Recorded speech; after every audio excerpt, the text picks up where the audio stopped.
Hi hello అందరూ నమస్తే.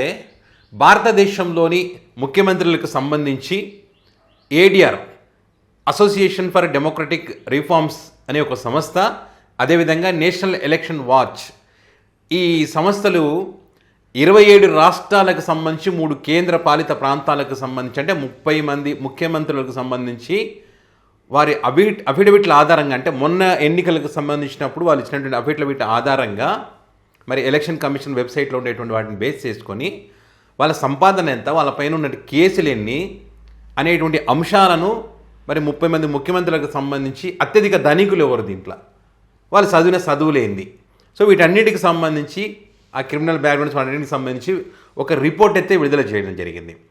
ఈ రిపోర్ట్లో మనం 30 మందికి పక్కన పెట్టేసి ఇందులో 2 తెలుగు రాష్ట్రాలకు సంబంధించినటువంటి నారా చంద్రబాబు నాయుడు గారు కానీ, అదేవిధంగా రేవంత్ రెడ్డి గారికి సంబంధించి తెలంగాణ ఆంధ్రప్రదేశ్ ముఖ్యమంత్రులు వారికి సంబంధించి చూస్తే నిజంగా షాకింగ్ రిపోర్ట్ అనే చెప్పాలి. ఇది అఫీషియల్గా, అన్అఫీషియల్గా ఇంకా చాలా ఉండి ఉంటుంది, మనకు తెలిసి అఫీషియల్గా రిలీజ్ అయినటువంటి డేటా. సో ఇందులో అత్యధిక ధనికులు ఈ 30 మంది ముఖ్యమంత్రుల్లో, దేశంలోని ఉన్నటువంటి 30 మంది ముఖ్యమంత్రుల్లో అత్యంత ధనిక సీఎంగా నారా చంద్రబాబు నాయుడు గారు మొదటి ప్లేస్లో ఉన్నారు. చూడండి, సంపద సృష్టి ఎంత అద్భుతంగా ఉందో చూడండి. అదేవిధంగా అత్యధిక కేసులు, క్రిమినల్ బ్యాక్గ్రౌండ్ ఉన్నటువంటి ముఖ్యమంత్రికి ఎవరు ఉన్నారయ్యా అంటే తెలంగాణ రాష్ట్ర ముఖ్యమంత్రి రేవంత్ రెడ్డి గారు ఉన్నారు. 2 తెలుగు రాష్ట్రాల్లోనే క్రిమినల్ కేసుల్లోనేమో ఇటు ఈ ముఖ్యమంత్రి, సంపాదనలేమో ఈ ముఖ్యమంత్రి, ఇంకా మిగతా వాళ్ళంతా తక్కువలోనే ఉన్నారు. అత్యధిక అంటే చాలా తక్కువ సంపాదన, అంటే ఆస్తులు తక్కువ ఉన్నదంటే మమతా బెనర్జీ గారికి. క్రిమినల్ కేసులు కూడా తక్కువ ఉన్నది ఎవరికయ్యా అంటే అటు పంజాబ్ ముఖ్యమంత్రి గారు కానీ, కేరళ ముఖ్యమంత్రి ఎవరైతే ఉన్నారో ఒక్కొక్క కేసు ఉంది వాళ్ళపైన, అది కూడా సీరియస్ కూడా కాదు. సో వీళ్ళ మీద ఉన్నటువంటి కేసులు ఒకసారి కనుక మనం చూస్తే, రేవంత్ రెడ్డి గారి మీద ఉన్నటువంటి కేసులు కనుక చూస్తే మొత్తం కేసులు 89, సీరియస్ సెక్షన్లు 72 ఉన్నాయి ఈ కేసులకు సంబంధించి.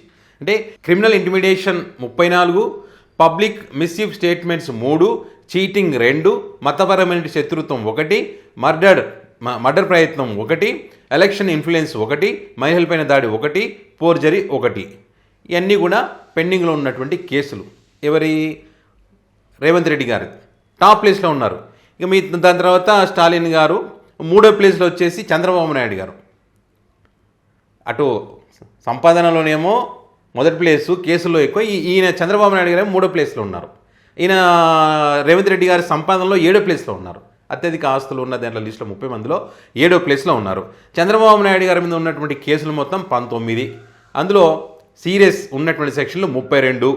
అయితే ఇక్కడ ఐపీసీలు చూస్తే criminal intimidation 6, criminal breach of trust 5, cheating 4, మతపరమైనటువంటి శత్రుత్వం 3, మర్డర్ ప్రయత్నం 2, ఫోర్జరీ 2, ఇట్లా మొదలైనటువంటి అన్ని పెండింగ్లోనే ఉన్నాయి.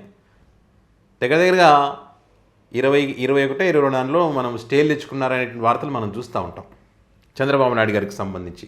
ఆ తర్వాత సిద్ధరామయ్య గారు 4వ ప్లేసు, హేమంత్ సోరెన్ జార్ఖండ్, ఇట్లా వీళ్ళ మిగతా రాష్ట్రాలకు సంబంధించినటువంటి ముఖ్యమంత్రులు వాళ్ళందరూ కూడా ఉన్నారు. సంపాదనలు చూడండి, చంద్రబాబు నాయుడు గారు నిప్పు అని అంటారు కదా, 2 ఎకరాల నుంచి 1000 కోట్ల ఆస్తులు ఏ రకంగా సంపాదించుకున్నారనేది. అంటే 930 కోట్ల ఆస్తులు చంద్రబాబు నాయుడు గారు, 10 కోట్ల అప్పులు ఉన్నాయని చెప్తా ఉన్నారు. అదేవిధంగా రేవంత్ రెడ్డి గారు 30 కోట్ల ఆస్తులు, 7వ స్థానంలో ఉన్నారు. ఇది ఏడిఆర్ ఇచ్చినటువంటి రిపోర్టు. ఇంకా అనేక వివరాలు కూడా వాళ్ళు చదువుకునేటువంటి చదువులేంది, గ్రాడ్యుయేట్ ఎవరు, 10th క్లాస్ ఎవరు, ఇంటర్ ఎవరు, ఇట్లా వాళ్ళ వయసుకు సంబంధించి అన్ని వివరాలు కూడా ఈ ఏడిఆర్ సంస్థ ఇవ్వడం అయితే జరిగింది.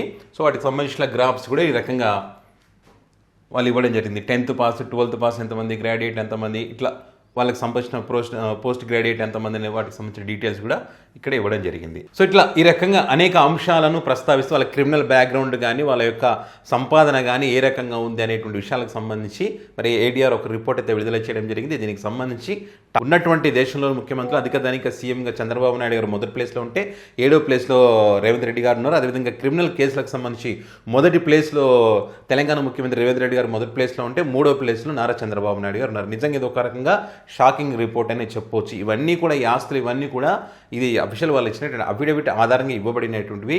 ఇంకా ఇది కాకుండా వాళ్ళ అక్రమ సంపాదనలు చాలా ఉంటాయి, బినామీల పేర్లతో చాలా ఉంటాయి. ఇవన్నీ అందరికీ తెలిసినటువంటి విషయాలే. సో మరి ఈ ఏడీఆర్ ఇచ్చినటువంటి రిపోర్టుకు సంబంధించి మీ అమూల్యమైనటువంటి అభిప్రాయాన్ని కామెంట్ రూపంలో పెట్టగలరు.